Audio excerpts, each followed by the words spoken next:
haru ketika ayat 30 hingga 32 dibacakan. Sang imam masjid tak kuasa menahan haru. Apa sebenarnya kandungan ayat yang begitu mengharukan imam masjid dan membuat suasana begitu syahdu? Pemirsa Khazanah, marilah kita mengupasnya. Sesungguhnya orang yang berkata, Tuhan kami hanyalah Allah, tidak ada sekutu baginya. Kemudian mereka beristiqamah di atas syariatnya, sehingga para malaikat turun kepada mereka saat kematian tiba dan berkata kepada mereka, janganlah kamu takut terhadap kematian dan kejadian yang sesudahnya. Jangan pula bersedih atas urusan-urusan dunia yang kalian tinggalkan. Berbahagialah dengan surga yang dijanjikan kepada kalian. Para malaikat berkata kepada mereka, kami adalah pendukung-pendukung kalian dalam kehidupan dunia. Kami meluruskan langkah kalian dengan perintah Allah. Demikian pula di akhirat, kami tetap bersama kalian. Di dalam surga, kalian mendapatkan apa-apa yang diinginkan jiwa kalian dari apa yang kalian pilih. Mata kalian tenang kepadanya. Apapun yang kalian minta, kalian akan mendapatkannya di depan mata kalian sebagai karunia dan kenikmatan untuk kalian dari Allah yang Maha Pengampun terhadap dosa-dosa kalian dan Maha Penyayang kepada kalian. Surah Fussilat ayat ke-30 hingga 32 menjelaskan mengenai seruan Allah kepada hambanya untuk tidak merasa takut ketika masa sakaratul maut. Dalam surah ini, Allah menyeru kepada para hambanya yang akan memasuki alam akhirat untuk bergembira. Allah, Rabb yang berasma Al-Ghafur, Ar-Rahim, Tuhan yang Maha Pengampun lagi Maha Penyayang, sejatinya menjanjikan surga kepada semua hambanya. Kegembiraan manusia ketika ajal telah tiba, dilandasi oleh sebuah sikap istiqomah dalam menjalankan syariat-syariat Allah selama di dunia. Jaminan surga atas orang hamba yang istiqomah juga difirmankan Allah dalam surah Al-Ahqaf ayat ke-13 hingga 14. Sesungguhnya orang-orang yang mengatakan Tuhan kami ialah Allah, kemudian mereka tetap istiqamah, maka tidak ada kekhawatiran terhadap mereka, dan mereka tiada pula berduka cita. Mereka itulah penghuni-penghuni surga. Mereka kekal di dalamnya sebagai balasan atas apa yang telah mereka kerjakan. Perkara istiqomah menjaga keimanan bahwa tiada ilah yang berhak disembah selain Allah adalah salah satu dasar mengapa seorang hamba layak menghuni surga. Maka, berbicara mengenai kegembiraan setelah kematian ternyata berawal dari keyakinan dan keberanian yang tampak dari perilaku duniawi. Dan keimanan pada Allah berpangkal dari kalimat La ilaha illallah.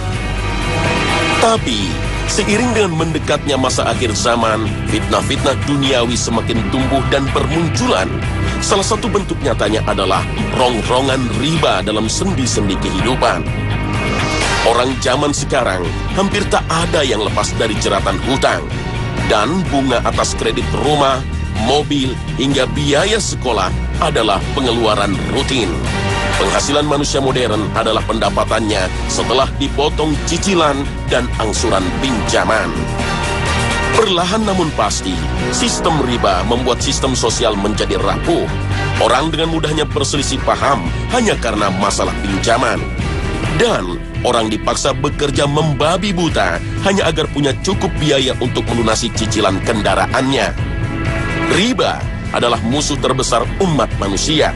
Tidak hanya karena siksa duniawi karena beban untuk melunasinya, tapi yang lebih parah adalah tergadainya surga kita karena melanggar perintah Allah dalam surah Ali Imran ayat ke-130. Hai orang-orang yang beriman, janganlah kamu memakan riba dengan berlipat ganda, dan bertakwalah kamu kepada Allah supaya kamu mendapat keberuntungan. Penggadaian surga sejatinya juga bisa dirasakan oleh pasangan rumah tangga. Derasnya fitnah dunia amat terasa ketika bersentuhan dengan pola pengasuhan anak. Entah mengapa, dunia semakin modern, pergaulan dan pertumbuhan anak remaja semakin mengkhawatirkan. Tantangan mendidik anak sehingga menjadi soleh, sehingga mendoakan kita ketika kita sudah berada di alam kubur, seperti sabda Rasulullah SAW, adalah sebuah tantangan. Apabila anak Adam meninggal dunia, maka terputuslah segala amal kebaikannya kecuali 3 macam amal. Harta yang diwakafkan, ilmu yang bermanfaat, dan anak yang soleh yang selalu mendoakan orang tuanya. Hadis riwayat Muslim. Dan bisa jadi kenakalan anak adalah sumber petaka dan penyebab kegagalan meraih predikat sebagai penghuni jannah. Sesuai dengan peringatan Allah dalam surah At-Tahrim ayat ke-6. يا أيها الذين آمنوا قوا أنفسكم وأهليكم نارا وقودها الناس والحجارة عليها ملائكة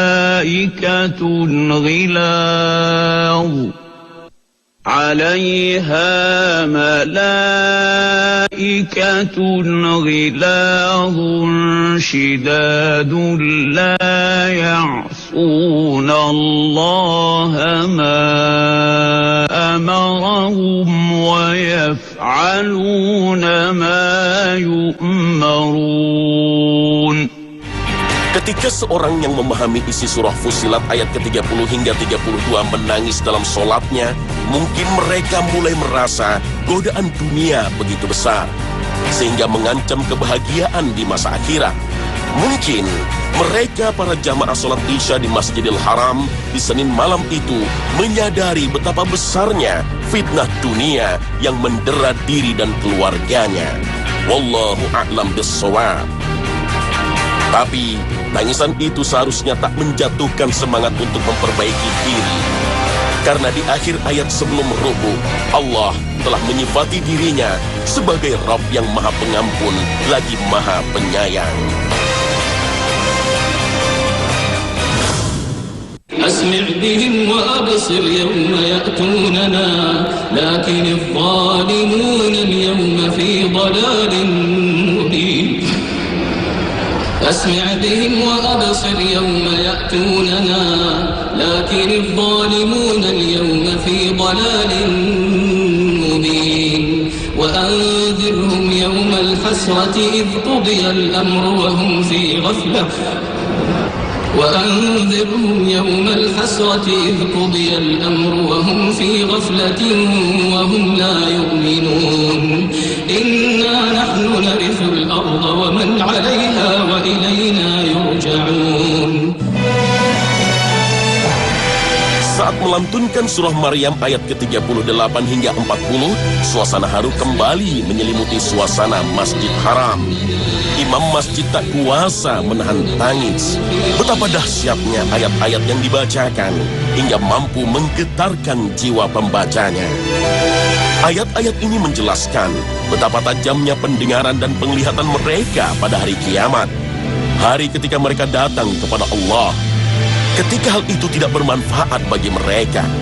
Tetapi orang-orang yang zalim pada hari itu di dunia ini berada dalam kesesatan yang nyata dari kebenaran.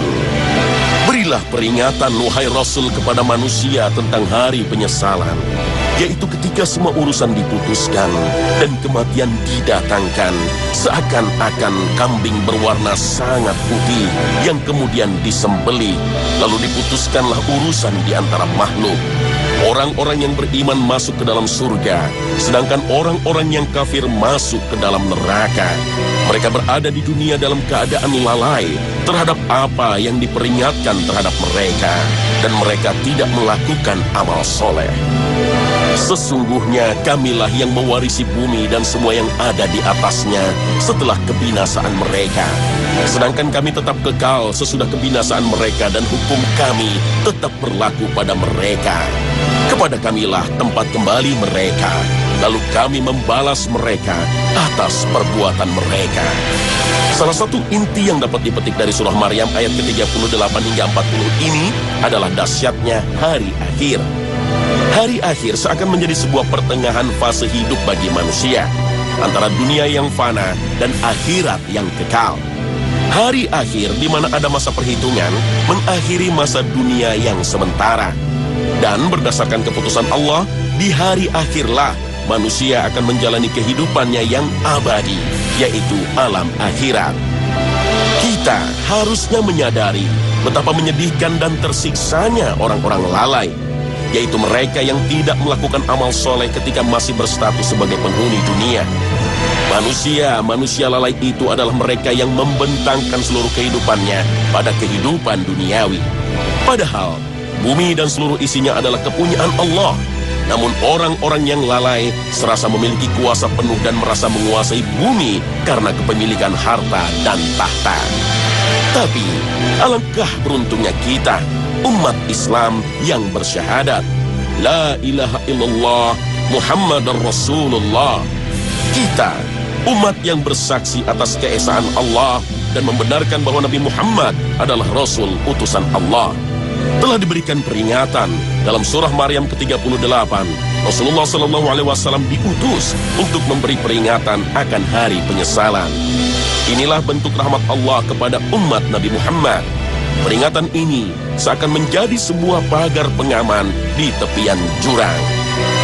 Allah Subhanahu wa Ta'ala dengan segala kuasanya akan membagi manusia kepada dua golongan di masa hari pembalasan.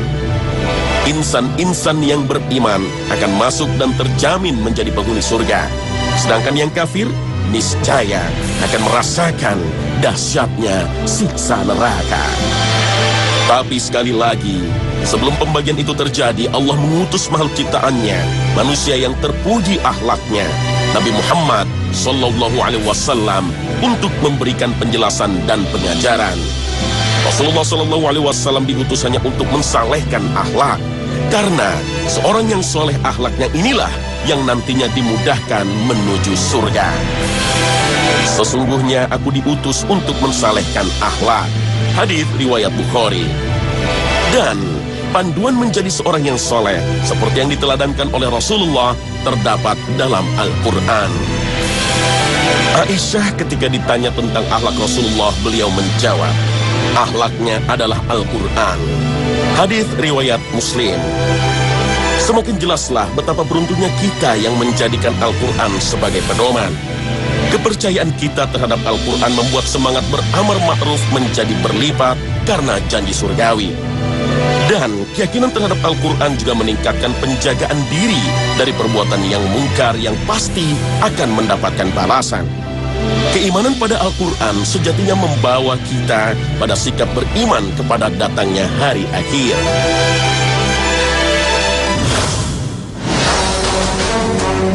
Rukun iman yang 6 itu sejatinya saling terkait. Iman kepada Allah pasti membawa keyakinan terhadap malaikat-malaikat Allah yang menurunkan kitab-kitab suci kepada para nabi dan rasul pilihannya. Dan salah satu tugas utama para utusan Allah sesuai dengan risalah kenabiannya adalah menanamkan iman terhadap datangnya hari kiamat atau hari akhir. Kedatangan hari akhir ini rupanya mulai dimaknai oleh manusia dengan keterbatasan nalarnya sebagai munculnya maha bencana. Setidaknya itulah yang coba digambarkan manusia ketika mereka mencoba memvisualisasikan kiamat dalam dunia sinema. Dan cara Hollywood menggambarkan datangnya hari akhir adalah frase "This is the end of the world" yang diucapkan oleh pemimpin dunia bergelar Presiden Amerika Serikat. Hantaman asteroid dalam Armageddon dan Deep Impact, banjir besar dalam 2012, atau bekunya permukaan bumi seperti yang disajikan oleh The Day After Tomorrow seakan mempermainkan kita pada sebuah keyakinan bahwa sedahsyat apapun bencana tetap ada manusia penyelamat. Mereka seolah menantang kita untuk meramalkan bagaimana hari akhir itu akan terjadi. Dan mereka seolah berkata, beberapa jagoan bisa menyelamatkan kepunahan manusia dengan kecanggihan dan kemutakhiran teknologi. Tapi sikap kita jelas, iman kita mutlak, dan kepercayaan kita tak boleh goyah pada satu ketentuan Allah mengenai hari akhir. Seperti firman Allah dalam surah Al-Waqi'ah ayat pertama hingga ke-6. Apabila terjadi hari kiamat, tidak seorang pun dapat berdusta tentang kejadiannya. Kejadian itu merendahkan satu golongan dan meninggikan golongan yang lain. Apabila bumi digoncangkan sedahsyat-dahsyatnya dan gunung-gunung dihancur luluhkan seluruh-luluhnya, maka jadilah ia debu yang berterbangan. Kiamat itu pasti datang dan tiba-tiba. Karenanya manusia tak akan mampu merencanakan keselamatannya. Kiamat itu membuat gunung dan bumi menjadi debu yang berterbangan. Maka pasti tiada manusia yang selamat dan bertahan melaluinya. Film dengan garis cerita serupa mungkin akan terus diproduksi dan semakin tinggi realitasnya, meski itu fiksi belaka. Sehingga bukan tidak mungkin kita seolah menyelamatkan diri ketika kiamat tiba setelah mendapatkan inspirasi dari kisah fiksi. Keimanan terhadap hari akhir sejatinya bermuara pada satu perkara, yaitu persiapan kita untuk menghadapinya. Hari akhir tak dapat dihindarkan dan tak bisa dihindari. Hari hisab akan tiba dan kita pasti akan merasakan keadilan atasnya. Maka hikmah ayat-ayat mengenai kiamat adalah peningkatan semangat untuk mempersiapkan bekal terbaik menghadapi masa pembalasan. Sehingga kita bukanlah orang-orang yang lalai lagi menyesal. Persiapan terbaik menghadapi kiamat tidaklah mungkin tercapai ketika diri ini masih menjadikan dunia dan seluruh isinya sebagai target pencapaian. Mari kita bersama-sama memahami bahwa menjadi pria dewasa yang bekerja adalah untuk menjemput rezeki yang telah disediakan oleh Allah. Pekerjaan seharusnya tak menyita seluruh waktu untuk mengumpulkan materi sehingga melupakan agenda utama untuk berdoa dan beribadah. Seorang ayah harusnya paham bahwa tugas utama seorang kepala keluarga adalah menafkahi keluarganya dengan harta yang halal. Bukannya malah terjebak menghantam larangan-larangan syariah hanya untuk membeli rumah, mobil, dan menyantap hidangan mewah. Bagi seorang wanita semestinya menempatkan posisinya sesuai sunnah Allah atas dirinya, bahwa kewajiban ibu yang utama adalah menjadi sekolah pertama bagi putra-putrinya untuk mengenal Allah dan agamanya. Tak sekedar memilihkan sekolah terbaik demi mengejar kemampuan akademis, bahasa asing, dan keterampilan berkesenian. Prinsip meyakini datangnya hari akhir sejatinya hanya akan menjadikan seluruh perkara duniawi sebagai perantara. Usia, harta, tahta, hingga keluarga sejatinya dititipkan oleh Allah agar kita mengelolanya sesuai kaidah syariah. Karena hanya yang syar'i sajalah yang tergolong amalan soleh yang menjadi bekal utama ketika menyongsong hari akhir dan pembalasan. Dan tiadalah kehidupan dunia ini melainkan senda gurau dan main-main. Dan sesungguhnya akhirat itulah yang sebenarnya kehidupan kalau mereka mengetahui. Al-Quran surah Al-Ankabut ayat ke-64. Ketika kita menyaksikan imam terseduh saat membacakan surah Maryam ayat ke-38 hingga 40 dalam sholatnya, mungkin inilah cara Allah mengingatkan kita untuk meningkatkan amalan soleh demi meraih predikat insan yang berhak lepas dari siksa neraka. Wallahu a'lam bis-shawab.